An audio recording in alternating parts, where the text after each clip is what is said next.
Welcome back to On-Demand Retirement. We are now at part 2 of step 2. This is Building Your Team, and today I'm going to be talking about mortgage brokers. Have you done your homework?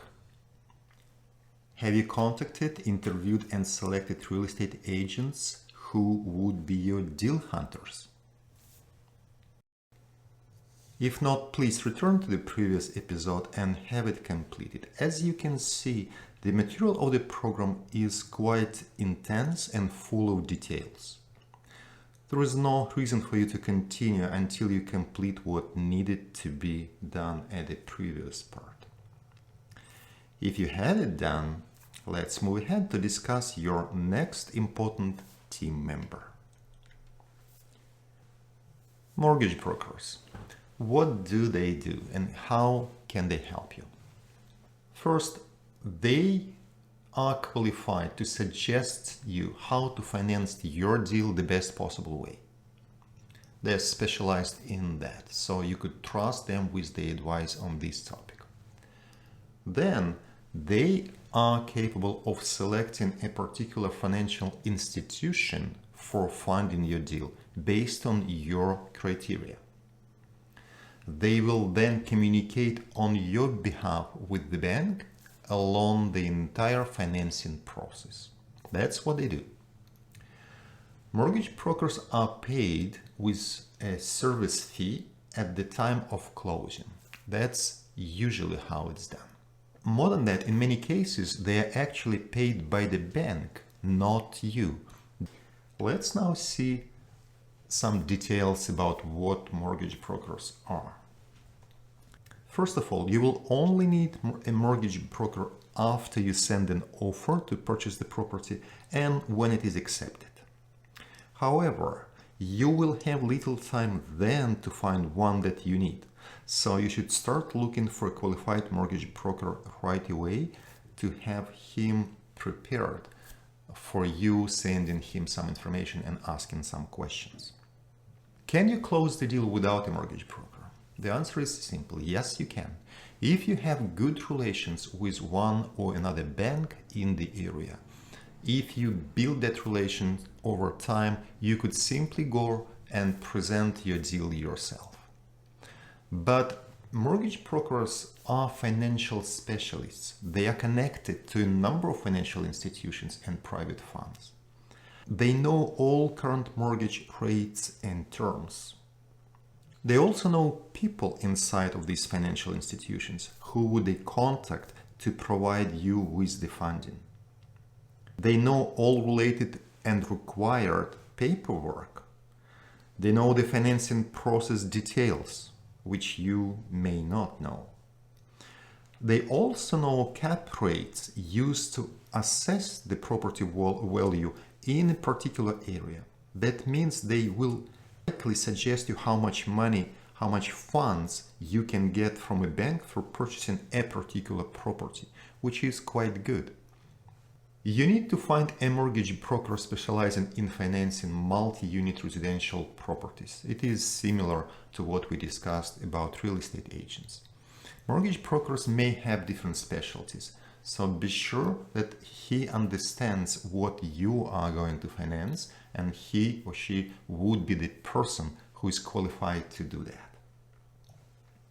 Usually, mortgage brokers are quite good in qualifying deals. Have an honest and direct talk with your mortgage broker, asking him to help you screen your potential deals. They're busy people, don't overload him with your requests, but when you are hesitant whether the deal that you found and qualified yourself and you think it's a pretty good deal, you may simply ask, would you mind to look at what I'm going to finance and let me know what you think? You only need one good mortgage broker to succeed. You don't need to have many, unless you're purchasing your property really far away from the place where you live and financial rules in that region are different from where you live. Then you might approach a mortgage broker that is in the district, in the area where you're going to purchase the property. Good mortgage broker may assess your financial situation and will suggest the best way to finance the deal, taking into account your particular circumstances. So when you find a mortgage broker, you can provide him with all your current financial information, like annual income, list of assets and debts, ability to bring funds from credit lines or other individuals. After that, ask to suggest the best way to approach financing the purchase, taking all this into account. Mortgage brokers are often paid by the financial institution when you purchase the property, as I said, but in some cases you will be paying their commissions. Depending on financial institution and the way the mortgage broker operates, their fee structure may be different. Talk to him about that and make sure you understand what and when you will have to pay. Let's now talk about how to find brokers. The easiest way to find mortgage brokers is online. Just Google mortgage brokers and then put the area that you are looking to purchase your property in. Then look for reviews that are normally available on their websites and pay attention to what kind of mortgage they specialize on. Your real estate agent in your area should be able to recommend you one or two mortgage brokers. Ask them for references and then ask to explain why they believe who they recommend is a good candidate or good person to help you with your business. Mortgage brokers and their firms are now quite active on social media. So Facebook groups, their personal websites and so on.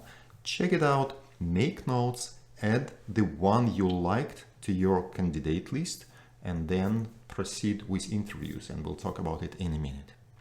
Select at least 5 to 6 potential candidates based on your search. That's my advice.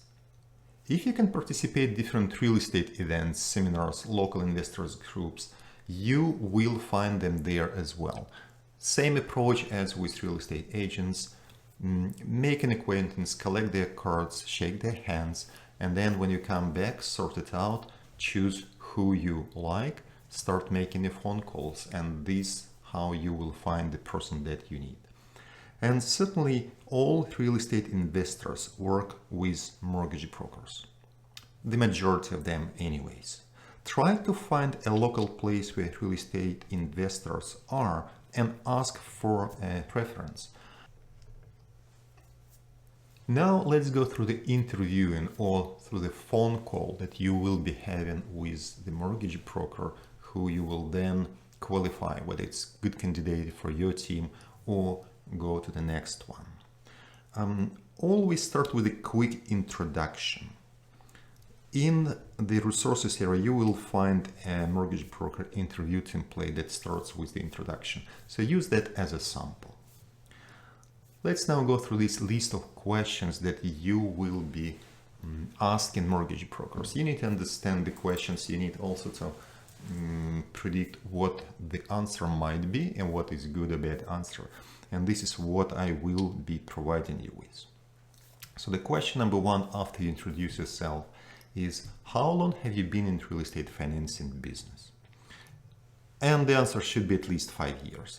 Again, you're looking for a professional, experienced person here. Number two, is financing real estate deal what you do for a living? And same as with real estate agents, the answer should be absolutely yes. Number three, what is your specialty in real estate financing and what institutions you work with? This should definitely include multi-unit residential properties. Kindly ask how many deals they closed last year. You should expect a fair number of deals that they helped closing last year. Then it would tell you that they're experienced and they're specializing in this particular niche. Note the names of financial institutions that they work with. That's important.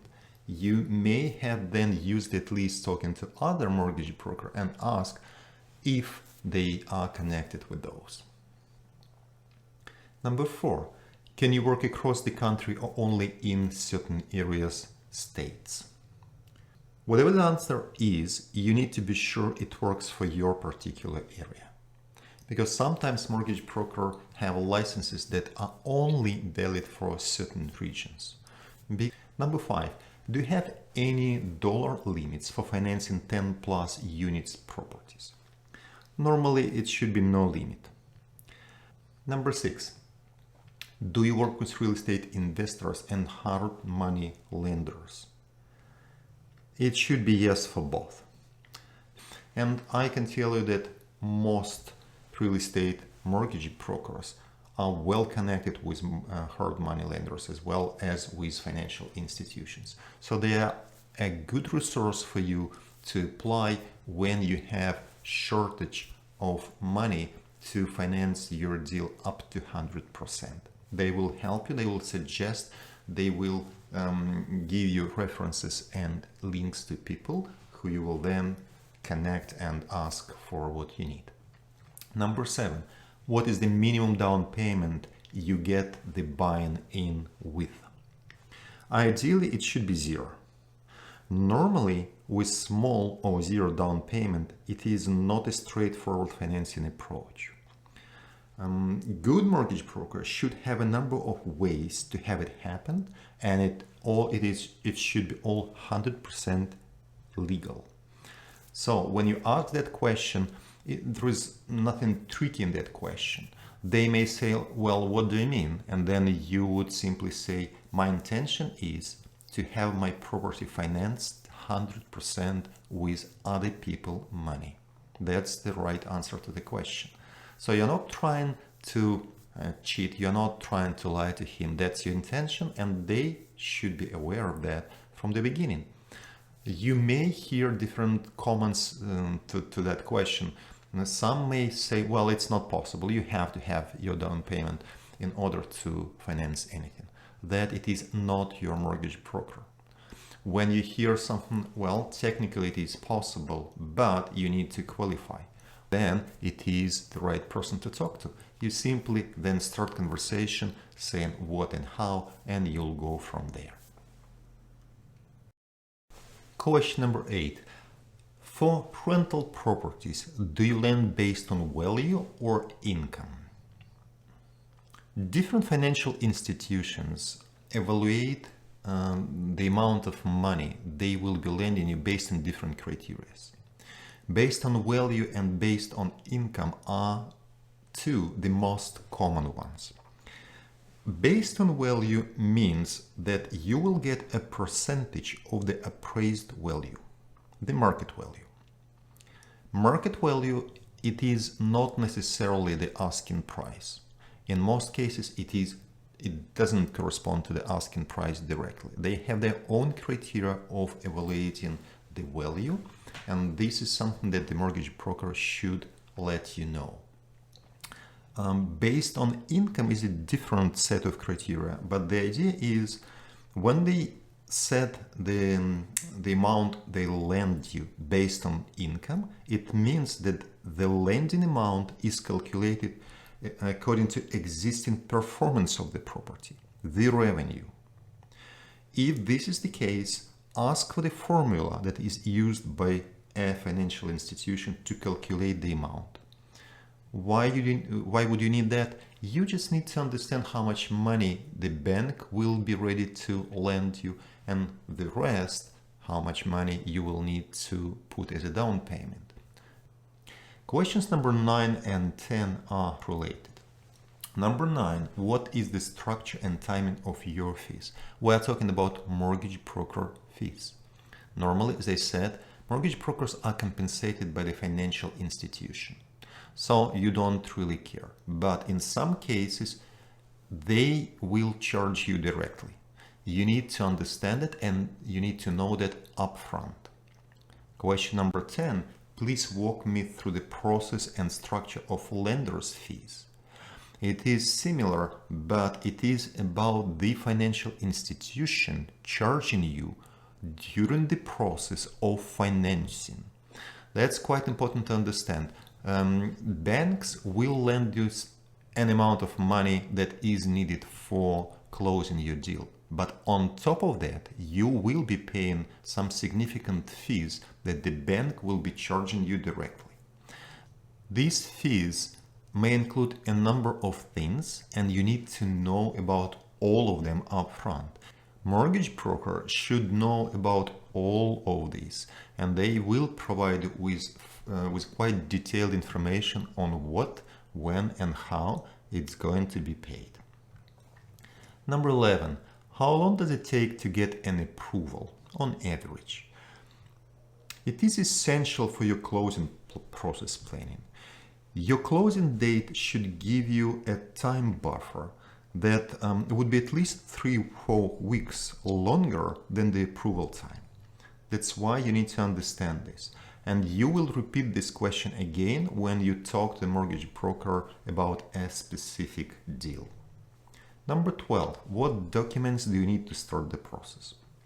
Take a note about all the suggestions and also ask them to send you the templates. You want to read them through, you want to be familiar with the content of those documents in advance. When you have these documents in advance, you will be well prepared and you will save your time and the mortgage broker's time when you actually apply for funding. Number 13. Do you lend money for fixing properties and on what terms? It is a valuable question to ask because in some cases you may need money to fix something in the property before you purchase it or right after you purchase that. Banks are normally lending money to purchase the property in as-is condition. They don't specify any fixing. But if you require something like that, it could be an extra additional money to be lended or a separate mortgage altogether. And finally, number 14, what is your availability and the best way to contact you? Unlike real estate agents, mortgage brokers are normally available 9 to 5. Ask this question anyway and to get a feel if this person wants to work with you and also to understand the best way to contact him, whether it would be an office phone number or his cell phone or an email. And this is it. We are now on our to-do list. Same as with real estate agents, this needs practice. Make sure you spend enough time to know your script. It would be very good if you can Google all terms that are mentioned in a script and just read what you can find. It will add you confidence and allow to be more relaxed during the conversation with the mortgage broker. Don't be nervous. With the script, mortgage brokers will take you seriously, no doubt about that. Your goal is to establish a good relation with the broker. So when you do call them with the actual deal numbers, they would definitely remember who you were and would be ready to respond quickly. One small comment with the warning sign. Mortgage brokers may ask you to run a credit check on you.